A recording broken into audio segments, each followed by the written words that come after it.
আমার নবীজি তাইফ গেলেন ইসলাম প্রচার করিতে,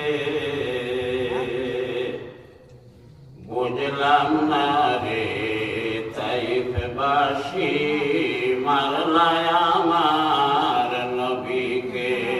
আল্লাহুম্মা সাল্লি আলা সাইয়্যিদিনা মাওলানা মুহাম্মদ ওয়া আলা আলি সাইয়্যিদিনা মাওলানা। তাইফ হইতে